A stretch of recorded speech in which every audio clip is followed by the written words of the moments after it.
Hello and welcome. You're watching To The Point. How satisfied is the Congress party with the changes it was able to bring in the constitutional amendment to the GST bill? And more importantly, how will it respond to the many serious problems that still lie ahead? Those are two of the critical issues I shall raise today with the party's deputy leader in the Rajya Sabha, former Commerce and Industry Minister Anand Sharma. Anand Sharma, there's a widespread belief that after holding up GST for a year and more, Congress caved in, A, because you lost the support of other political parties, and B, and more importantly, because your opposition to GST was beginning to be viewed nationwide as obstructionist. How do you respond to that viewpoint? That was a misleading propaganda, and I reject it in entirety. We had taken certain principled issues. We had bona fide concerns. Because of the changes the present government made in the GST bill. What were those bona fide concerns? 4. Number one? To be precise. Number one? The states should be compensated for a period of 5 years for the revenue losses suffered. And that you got? Yes. Number two? 1% additional surcharge, which would have been cascading, taking India's GST to perhaps one of the highest levels in the world. That was scrapped? Correct. Number 3? Number 3 was a dispute redressal mechanism. That's where the real issue was, because this government had removed the earlier proposal to have an independent dispute redressal authority. Apparently, what the government conveyed to us during the negotiations, the GST Council and the states did not agree, because that would have meant that the states were ceding powers. Though we don't agree with the government's view at all, and the finance minister, because any tax dispute eventually has to be adjudicated upon. So we worked out a formulation in our negotiations. It's important for me to point out, if the bill was delayed 1 year or 1.5 years, primarily it is because the government did not come forward to negotiate. I understand You can that. reach an agreement or a consensus only by talking to each other. Can I ask you this? So now we have reinforced it. On the specific dispute redressal mechanism, is Congress satisfied with the formulation in the bill today? Yes, we discussed with the government as a meeting point of formulation, and that formulation is there. We insisted that it has to be a constitutional mandate. And you're satisfied with what you've got from the government? What we agreed. It is not ideal, let me put it that way, but a constitutional mandate binds the government, binds the GST Council, because it's not left to any arbitrage. I know that you were one of the key negotiators with the government for the Congress party. However, myself, Chidambaram and Ghulam Nabi. In his speech in the Rajya Sabha yesterday, Mr. Chidambaram made a fairly substantial point of pointing out that he was not satisfied with the dispute redressal mechanism. As he said, all it does is to say that the GST Council will set up a mechanism. Shall, but it doesn't identify. No, it elaborates. It doesn't identify what the mechanism would be. No. And his argument was this falls short of rule of law because it's not specified what the mechanism is. Does Congress share that concern, or was that Mr. Chidambaram voicing his own feelings? Well, the solution which has been worked out may not be ideal, but Karan, we have to bear one thing in mind. The principal stakeholders are the states. States are represented in the GST Council, and even if one state does not agree, you cannot reach a consensus. So you have to accept a compromise here? No, because the GST Council is important. So your argument is that let's not make I'll not say it is 100%. The enemy of the good. I'll not say it's 100%, but I'll say it's 75% on this third demand. I get the impression from Anand Sharma, who is one of the key negotiators for Congress, that Anand Sharma is more sanguine and more happy than Mr. Chidambaram was with the nature of the dispute redressal mechanism. You don't reflect the concerns he was reflecting on the floor. No, I have my concerns, but when you negotiate, you reach a compromise. You have to be realistic. Yes, you have to be realistic. And Chidambaram and me, we were together in this. Absolutely. So I think both he and I agreed with this formulation. Except that you're projecting a greater note of realism. He was perhaps being idealistic and finding fault with No, we worked out on the formulation together. Okay. Let's then approach the fourth issue, which is the GST cap. And let's go back a little and approach it slightly differently. Yesterday, when Mr. Chidambaram in his speech on behalf of the Congress party was committing support to the constitutional amendment, he made it clear that he wanted the subsequent GST bills to be brought as finance bills and not as money bills. And that was an argument reflected by several other opposition leaders as well. But you got absolutely no assurance on this from Mr. Jaitley whatsoever. And now the constitutional amendment is passed, and therefore your capacity to ensure that subsequent bills are finance bills and not money bills has reduced hugely. So what are you going to do? The government has to honor the understanding that Finance Minister reached with us. Is there an understanding? There is an understanding, number one, because... Well, what is the understanding? Please let me explain. Because the states were not agreeing to a constitutional cap, because that would have actually completely taken away their autonomy. Therefore, we told the government that there has to be predictability and clarity on rate. The industry and the consumers must know what they have to pay. So we demanded legal ring fencing in the CGST law, which has to come after the ratification of the constitutional That I understand. amendment. Number one. But can I pause? Can I for a moment interrupt you? You see, I'll come to the legal ring fencing in a moment's time. I'm going to a prior stage, which is what that bill will be when it comes, the subsequent GST bills, the CGST and the IGST. Both. Will they be finance bills, as your party has insisted, or will they be money bills? You got no assurance on that. And yet, Mr. Chidambaram made it clear that his commitment and your party's commitment to support the constitutional amendment was predicated on these bills being finance bills and not money bills. But you got no assurance from Mr. Jaitley. That's true. I think we would still continue to insist that these should be finance bills. I'll tell you why. Because states are involved. Rajya Sabha is the Council of States. It is not only taxation part, but it's also the states. Absolutely. It also dispute redressal mechanism. It also must have the compensation mechanism, and therefore it cannot strictly be called a money bill. That I understand. And if it is called a money bill, then the Rajya Sabha has no say in it at all whatsoever, beyond debating it. No, then the states are also knocked out. So let me ask you this. The states are important. Absolutely, and I understand. Karan, one thing is important. Today's papers are saying that Jairam Ramesh, on behalf of the Congress party, is carrying out a signature campaign. The papers claim that Sanjay Rawat of the Shiv Sena... not aware. Not him. No, I'm not aware of what's happening. But the papers are saying that... Yes, let me just finish the question. The papers are saying that Jairam Ramesh, on behalf of the Congress party, is carrying out a signature campaign to put pressure on the government to ensure that these subsequent bills are finance bills and not money bills. The Shiv Sena is on board, the JDU is on board in the shape and form of Sharad Yadav, as well as, I'm told, the CPM in the shape and form of Sitaram Yechuri, and Sanjay Rawat, as I mentioned earlier, on behalf of the Shiv Sena. Can you confirm such a signature campaign is underway? No. We will be talking to the political parties. This is a call which will be taken by the Congress. Let me elaborate. GST Council eventually will recommend what should be the nature, what will go into the CGST and IGST. But first talk about whether the bills will be finance or money. Stick to that. Please, that's important. That is where the GST Council becomes critical. But will the GST Council determine whether these are money bills or finance bills? No. The GST Council, what it recommends, should go in the law. That will eventually determine. That I understand. I'll come to that. That's the content. See, the problem first is the character of the bill. Character. How are you going to ensure that the bill is finance and not money?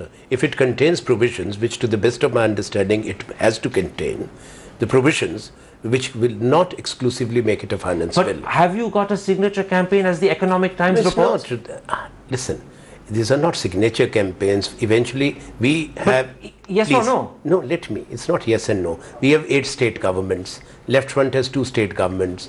JDU has Bihar. Are you cooperating amongst yourselves to put pressure on the government to make this finance bill and not a money bill? Yes. I think there will be a common position taken in the GST Council. Can I put to you an anomaly that arises on this issue of whether it should be a finance bill or a money bill, and it arises out of Mr. Chidambaram's speech, which is why I'm putting it to you.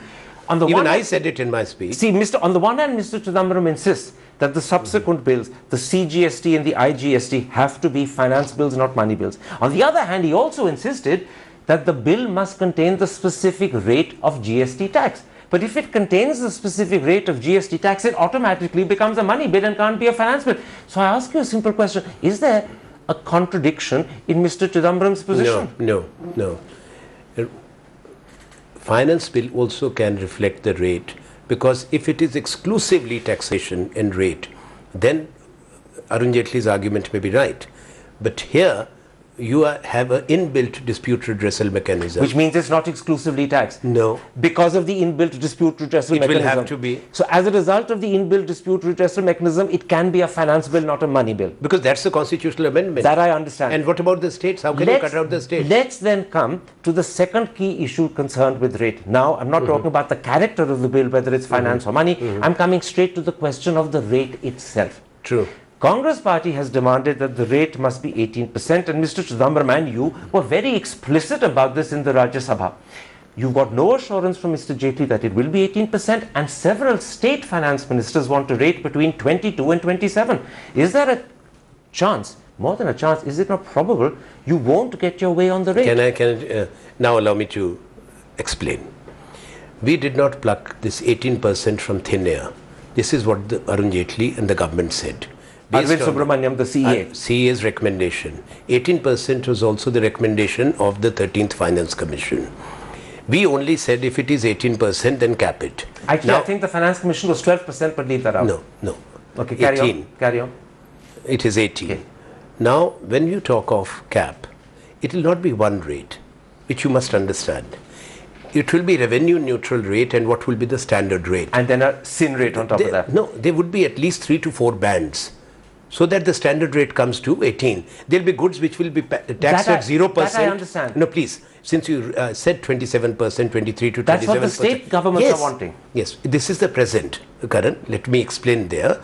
Because 70% of the consumer goods are taxed at 27%, 12.5% tax of the central government, and 14.5% of the states. All of that is known, Anand Sharma. Now, when you bring it down, GST Council will have to work out a formulation. What would be the ideal rate? That's where I want to interrupt. Because if you take it above 20, it unravels completely. I understand. You see, as you said yourself a moment ago, and as Mr. Chidambaram said at great length in his speech in the Rajya Sabha, you are basing the 18% on the Chief Economic Advisor's report. And the government. And the government, because the Chief Economic Advisor is part of the government. Mr. Jaitley responded to that by saying that A, the Chief Economic Advisor's recommendation of a standard rate of 18%, actually 16.9 to 18.9, but that basic rate was A, predicated upon data from 2012-2013, which is overtaken by time. Secondly, it doesn't take into account existing cesses and even local taxes. And third, it assumes that the 1% entry tax that's done away with is retained. When you take all of that on board, even the CA's figure will jump from 18 to 2021. No. The real picture is this. There is a huge difference or gap between the Chief Economic Advisor's reports or recommendations and also the Revenue Department, also the Indirect Tax Department. If you look at the numbers, there's a big gap. Now they have to somehow narrow the gap and have clarity on the rate. And don't keep forget, the states happy, because the states are scared of losing revenue. No, the states Kerala won't Chief lose. Minister has gone public and even broken rank with Sitaram Yechury. Sitaram Yechury in the Rajya Sabha was strongly supporting a rate around 18. He was strongly supporting the Arvind Subramaniam figures. His own finance minister has publicly declared he wants a rate between 22 and 24. If finance ministers like that can fight against their general secretary, look at the opposition you face in trying to get a rate of 18. Listen, 18 is, we are talking of standard rate. We are not demanding that. But now, since the government has said they have to commit that the rate will be brought down, otherwise what's the purpose of GST? Let me explain one thing. Let me explain one thing. The states retain the right to tax, even in this. There will be concurrent jurisdictions to tax. Central government will levy certain taxes and duties. State will continue to. You're putting your finger on another problem for me, Mr. Sharma. You will be creating a pool. You know what the problem is? As the Constitution Amendment Bill exists, which was passed by the Rajya Sabha, Satya Podar has pointed this out in the Economic Times today, the states already have the authority. They have not lost it. Let me finish. The states already have the authority and the permission to increase the standard rate within a band of 2% either way. So even if you achieve, let me finish, even if you achieve your standard rate of 18, which is your insistence, the states can still individually kick it up to 20. That's a further problem. It's there in the bill, it's been passed. I don't agree there. But it's been passed. Listen, the GST Council is going to make the recommendations. But this is part of the Constitution. No, Constitution does not say what will be the percentage. It doesn't. It gives them a 2% ban to kick it up. Yes, that's what I'm pointing out. So even if you agree to 18, individual Karan, your states problem can kick is it you up. don't give me space to explain. Go ahead. This is still on the table. It's not even a work in progress. The states have to start talking in the GST Council and the centre. Listen, we're not seeing there's opposite a huge things. gap. We're not seeing opposite No, things. let I me- agree with you that the GST rate still has to be set. What I'm pointing out is after the GST rate is set, the constitutional amendment which is passed has already given states the authority to expand it within a band of 2%. I think you're jumping from one That's issue to there another. already. No. So even if you agree on 18, individual states can push it up to 20. Listen, first of all, I've said there will be at least 3 to 4 different bands. There'll be Each of which can be pushed up. There'll be commodities. No, that is where you are getting it all wrong. The states still will have, first of all, you were saying the states will lose their authority. No. I didn't say they lose the authority The at all. states, for example, alcohol, No, petroleum, let's come to is still with exclusions them. later. Let's come to exclusions No, later. Let's not bring the states everything will- in together because we lose focus. I want to You are, stick... no, I you are want not. to- You are not Anand getting Sharma, the focus correct there. let's because this is going to be different from the GST which other countries have done. Absolutely, but Anand Sharma, let's take it step by step. Otherwise, audiences won't follow. We're talking at the moment about GST rate and the need for a cap. Let me put one problem to you. As things stand, neither is the rate agreed, nor is there agreement on a cap. These are two issues that in a sense have been kicked down the road. Would you accept that the battle, if I can use that word, on agreeing on a rate and agreeing on a cap is a battle that still has to be They'll fought? be fought in the GST Council. It still has to be fought. It will be. Now, the problem is this, that when it's fought in the GST Council, it has to also be voted upon in Parliament. And when the voting happens, it will be by simple majority, not two-thirds. So Congress's ability Let's see what to the GST influence Council, you are jumping the gun again. In the GST Council, they'll have to decide by 3/4 majority. And you believe but you really believe a 3/4 majority in the GST Council will agree to a rate of 18, which Congress I'm wants? not saying 18. Again, you are getting it wrong. That's what there is Chidambaram not one. Listen, overall, the standard rate 18. There will be different bands. That's what I'm trying to explain. Let's see what they agree to 18 or 20. We don't know. That's the point I'm making. This is unknown territory to us. Mr. Chidambaram in his speech, and I don't want to keep quoting him to you, but Mr. Chidambaram in his speech repeatedly says Yes, this is our that demand. 18 has to This be is the our standard demand. rate. But what I'm pointing out to you Yes. is that all the state governments, almost to a man, do not accept 18. They want something between Why are 22 we and speaking for them 27. today? But they Let the made it GST clear. Council They make the made their recommendation. position clear. No. Okay. They will make the second position problem I'm clear. pointing out to you- Allow me to Okay. say, you see, you are not giving me space to explain. These are complicated issues.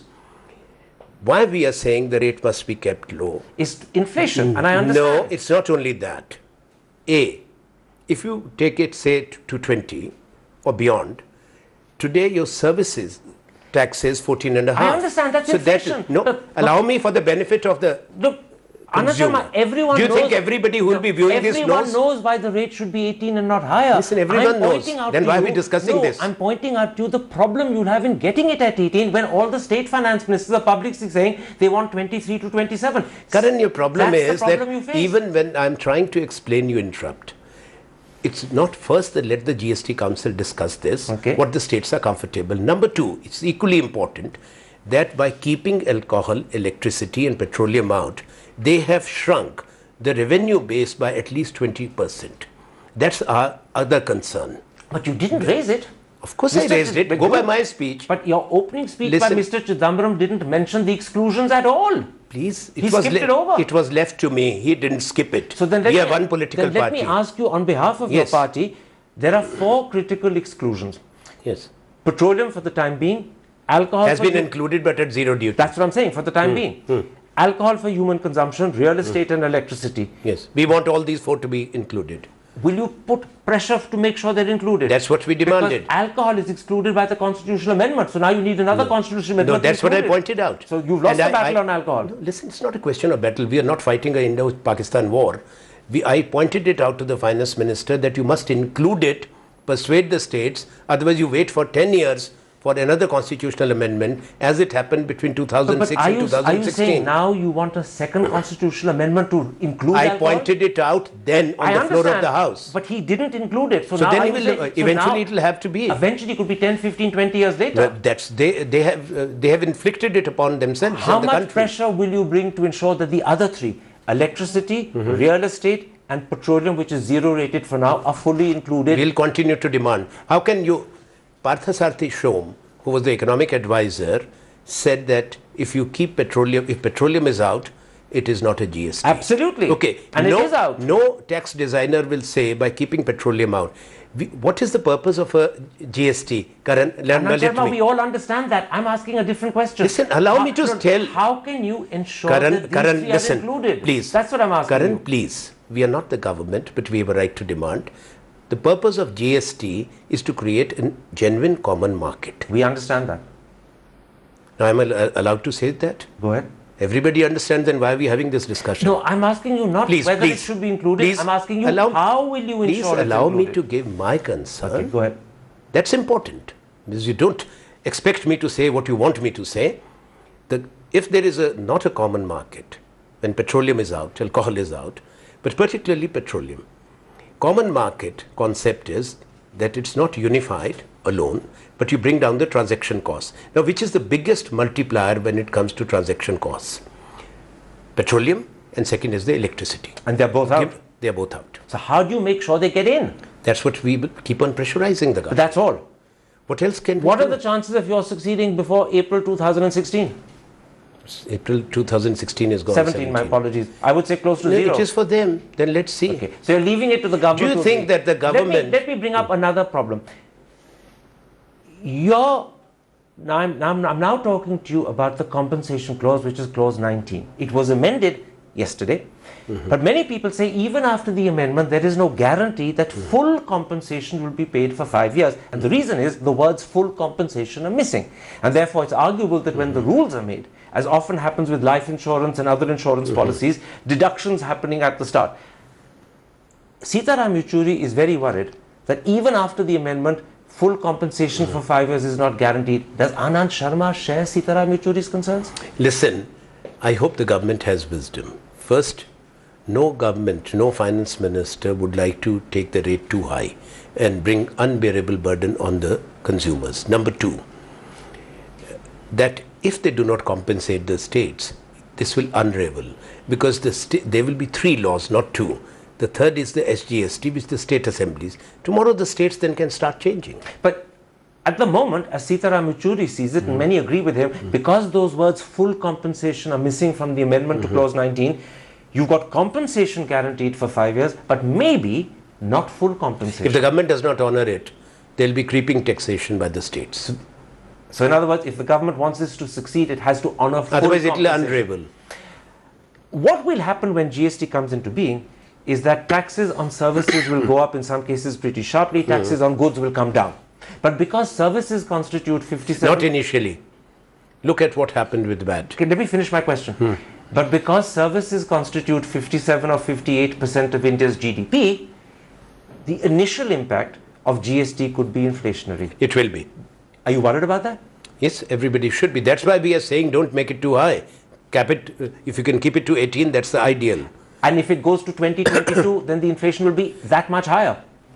Well, from 14.5 to 22, service tax, which is 57% of your GDP, that will be disastrous. So when Chidambaram says, as he did, and I imagine this is your position and your party's position, that you will campaign nationally to arouse public opinion that the standard rate must be 18%. Because we need the states with us. These are the points you're going to make, that if it's not 18%, inflation will shoot through the roof. You see, first we have to campaign in a manner that the public pressure makes the state take this position. What will that manner be? I'm interested. In the GST Council, if the states take this position or come around to a tax lower than 20, then I think that would help. And therefore... And we are by insisting on this demand, helping Arun Jaitley and helping the government. So this will be a nationwide campaign the Congress party will throw itself into fully. That's what we intend to ensure that there is public awareness that 18% must be the standard rate. No, they must not burden the people. When first you keep 20% of the revenue base out, and then you can't keep it at 18. Let me put this to you. When GST was introduced in Malaysia and even more importantly in Canada, it led to serious and substantial problems. Many people believe that the Brian Mulroney government in Canada collapsed as a result of the problems that GST introduced, which they couldn't tackle. Are you at all apprehensive that something similar could happen in India, which is a much more complicated country? Well, given our diversity, given the size, but the GST network which has been prepared, the software that has been created, I hope that the government, centre and the states ensure seamless integration between departments, between centre and states and among Mr. the states. Jaitley keeps saying, and the Revenue Secretary kept saying, that in fact the IT backbone is in place, or more or less in place, and it's a fairly fundamental and effective one. Implementation will be an issue. Are you confident of that? Listen, I'm not familiar with what systems they have. They haven't shared their knowledge with you or any of the inside background with you? No. So you're taking them on trust? No, which they should. With the GST Council, because we are represented there through our state governments. And they have to have a consensus. You see, if the government breaks the consensus, it's the question is a breach of trust. So it's important that when the GST Council is set up and meets, the government shares extensive details with the Council about and with us also administrative arrangements that they have put in place. Because Karan, let GST me say one thing. This government must realize, Prime Minister and the Finance Minister, that this is not the only legislation for which they'll need us. If the trust is breached, there will be difficulties in reaching a consensus in future. So this is a litmus test in a sense. Yes, they have to honor. There's a lot of comment from the government side that they are determined to ensure that GST rolls out on the 1st of April 2016. Good luck to them. But the question I want to ask you is this: given the enormous legislative and administrative tasks that lie ahead, do you, Anand Sharma, believe April 1, 2017 is possible? This is challenging. It's going to be a big test. If April 1, 2017 falls, do you accept that the view of some analysts that June and October is another feasible date? Or would you say if you miss April 1, I think we leave it to the government. 2018? We are not getting into that. It's for the Finance Minister and this government to deal with it. But the process has to begin in the GST Council. It has yet to be taken up. Ratification may take place, 50% of the states will ratify. What about the GST Council and the consensus reached there? Now, there is an important distinction between consensus and unanimity. That's what happened between us as the government, that whether we are satisfied, you asked me right in the beginning, there's no perfect agreement reached in a negotiation. So it's always a spirit of accommodation, and what's the best solution that I understand. So let's see what the GST Council does. Before I wind up on this subject of the GST, I want to put to you a message that you seem to have conveyed, that the battle, and that's my word, the battle to get the right rate and the battle to ensure it's ring-fenced or capped are two battles that still have to be fought, and those will be... We will persist with our demand. And you will persist in the GST Council to the best of your ability. Yes. And you will carry out a nationwide campaign to ensure that there is public pressure on all the state governments to realize 18% has to be the standard rate. We can't burden our people too much, because if you don't keep it, and plus you have kept, petroleum is a big issue out, electricity is a big issue. When you look at the energy intensity of electricity in core sector, cement, steel. Yeah. Now, what are we going to do then? Neither the consumer will get any relief, nor the industry. You will actually not be bringing down your transaction costs. And therefore 18% is critical. It is. Anand Sharma, let's take a break at that point. I've stopped talking to you about GST, both in terms of the changes you've made in the bill as well as how you're going to tackle the problems that lie ahead. When I come back, I want to talk to you about Rajnath Singh's visit to Pakistan. I also want to talk to you about how you view the situation in Kashmir, and most importantly, about suggestions made by Mr. Chidambaram to me last month about how Kashmir needs to be tackled. We'll be back in a moment's time for the second part of this interview.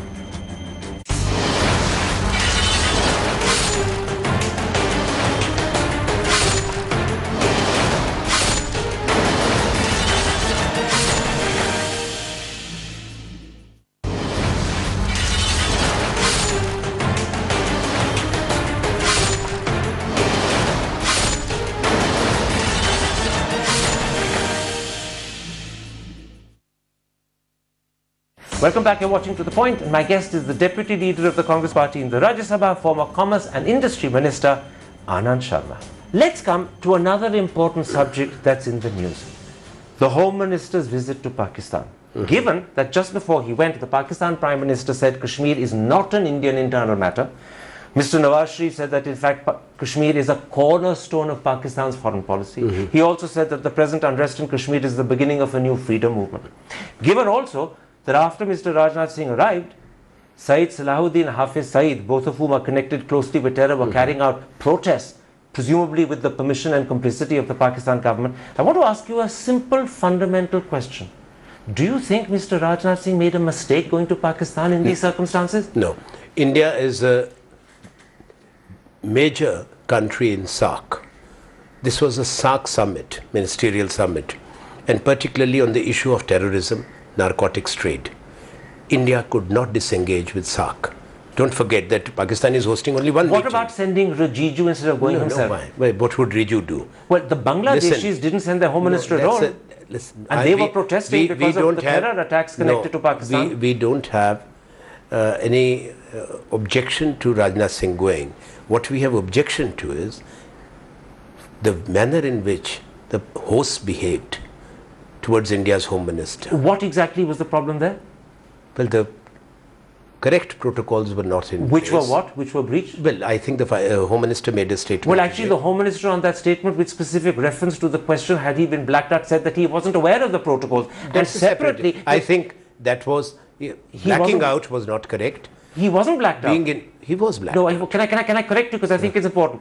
First of all, there is a precedent, and this has been confirmed by the Ministry of External Affairs, that at SAARC meetings, only the... I reject that. But just a moment, let me tell you what the Ministry of External Affairs has said. It's your own Ministry of External Affairs saying it.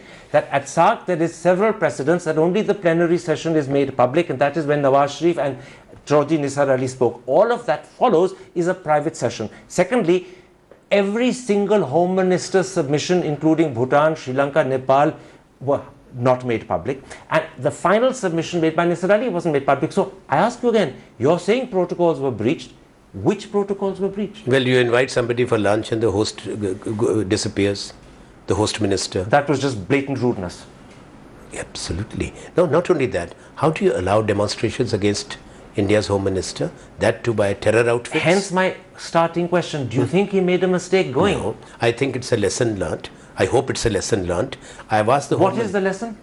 I have asked the Home Minister in the Parliament today, so let me repeat for your benefit. I have said that given this experience, will you review the nature of engagement, particularly since SAARC summit is to be hosted by Islamabad, about Prime Minister's participation? We should then downgrade. That will be the real test. This is very important. You're suggesting that in the light of this experience, they should review. The government should review Mr. Modi going for the SAARC summit. Of the SAARC summit. If the same thing happens when India's Prime Minister When you say a downgrade, are you suggesting that the President go in his place? Because it can be attended by the President as well. No, that would be insult to the Rashtrapati. You don't call it downgrade. So then you would say that in fact... No, this is for the government to decide. But you're asking the government to consider this. No, they must review. Let me put something else to you. During the last 27, 28 days that there's been unrest in Kashmir, everyone has noticed that the Home Minister and the Foreign Minister publicly and strongly have blamed Pakistan. But the Prime Minister has been quiet. He hasn't said a word about Pakistan's involvement, not even as far as I know in his tweets. And to be honest, he was equally restrained after Pathankot. And many people say, and that's the question I want to put to you, that after his December visit to Lahore, there's been a perceptible change in the Prime Minister's comments about Pakistan and possibly in his attitude to Pakistan. Hence, the fact that he is not blaming Pakistan, his language is one of silence rather than that used by the Home Minister and Foreign Minister. Do you share that perception of a change in the Prime Minister? Prime Minister cannot vacillate between two extremes. First, he was eloquent in making threatening noises. That was one extreme of Shri Narendra Modi. And then you go silent. Prime Minister of India has to speak. He speaks on every issue. Now on Kashmir, he cannot be silent. There is Pakistan involvement. I'm sure that the Prime Minister and the Home Minister and the Foreign Minister cannot have three different views. What do you make of the Prime Minister's refusal to go public in any of his comments, including his tweets, accusing Pakistan of No, he has remained silent on many issues. Why only on Pakistan and Kashmir? Well, we're talking about Pakistan, that's why I'm saying what's happening in the country, does he talk? I'm talking about Pakistan. On Pakistan, what do you make of his silence? I think he does not have any policy which is forward-looking to engage. Theatrics do not engage serious diplomacy. Let's come to Kashmir, where for 27, 28 days there's been curfew in most of the valley. Over 50 people have been killed, thousands have been injured. How would you, Anand Sharma, characterize and describe the situation in the valley today? Grim. Just one word? Yes, but it's important to reach out to through the civil society organizations to the people of Kashmir. It is not a movement which has a leader. You see, you have to look at it. Those traditional separatists, the Hurriyats, they all are out. Now, there is a Pakistan element which is undeniable. Many people today say that Mehbooba Mufti is at a loss, and worse still, she's handicapped because of her alliance with the BJP. Do you share that perception? Well, I think given the BJP's track record, they have not helped Mehbooba Mufti or create that confidence in the valley. But it is equally important that all the political parties there, including National Conference, PDP, Congress, come together. It's a national concern. Last month, speaking to me, your colleague P Chidambaram, in an interview that attracted nationwide attention, said that the core problem in Kashmir is that India had gone back on its grand bargain when Kashmir acceded to India in 47. His words were, and I'm paraphrasing, we broke our promises, we failed to keep faith. We both were in cabinet. He was the Home Minister. If there was a serious concern, then the UPA cabinet should have been told to address that. I think that view, there could have been lapses, or maybe people's expectations were not met. But to say that India has gone back or betrayed, I think that I may not agree with that view. And you're also suggesting that this is not a viewpoint he ever expressed in cabinet when he was Home Minister or Finance Minister. I never heard that. He went one step further. He But said, it is his right. Because of the developments there, how he views it, he has that freedom. It's his prerogative. But is this the Congress party's position? No. Mr. Chidambaram went one step further. He said that the solution was to roll back to the extent practicable and practical to the terms of accession with which Kashmir joined India in 47. How do you stand on that? Kashmir has had many elections after that. Even today there is a popular government in office, even if it's a coalition of PDP and BJP. How can you take it back then? What did 47 say? So you disagree with Mr. Chidambaram on this as well? Well, if the people of Kashmir have not expressed themselves, if in fact you have to honor that in entirety, but going a little beyond that, then it is Pakistan, the POK, where there is no freedom, no human rights, no constitutional guarantees, no elections. The interesting thing is, in that interview, Mr. Chidambaram didn't talk about Pakistan's role in creating disaffection, disharmony or alienation in our Kashmir. He spoke instead about the alienation created, A, because India broke its faith, which you disagree with, and B, he said the solution was to roll back to 47 to the extent practicable and practical. Listen, you disagree with that as well? Pakistan has been trying to grab the Kashmir Valley for long. That is, in fact, the national agenda, and it is not the elected government of Pakistan, it's the ISI and the military. So there is a terror syndicate which is fully supported and funded. Do you think in any country such a terror syndicate your position is that the key problem in Kashmir is not that India broke its promises, but that Pakistan is consciously, deliberately and that's one of the major factors. One of the major factors. At the same time, it's important for us to give a healing touch and win the hearts of the youth. Would you suggest some sort of parliamentary delegation? Because we've had curfew for 27-20 days. We have to reach out to the people. We cannot ignore the fact that it's a very serious situation. At the moment, this government is taking no step whatsoever that I can see. If the Prime Minister is silent, shouldn't the Prime Minister have spoken out? Should he not address the... Is this a serious lapse on his part? Definitely so. He should have addressed, at least. He speaks on every subject. Man ki baat, chai pe charcha. Why can't he have charcha on Kashmir? He should have called an all-party meeting on Kashmir. Should he have not? So this is, in your eyes, a major failing? Yes. Anand Sharma, let's leave it there. A pleasure talking to you. Thank you.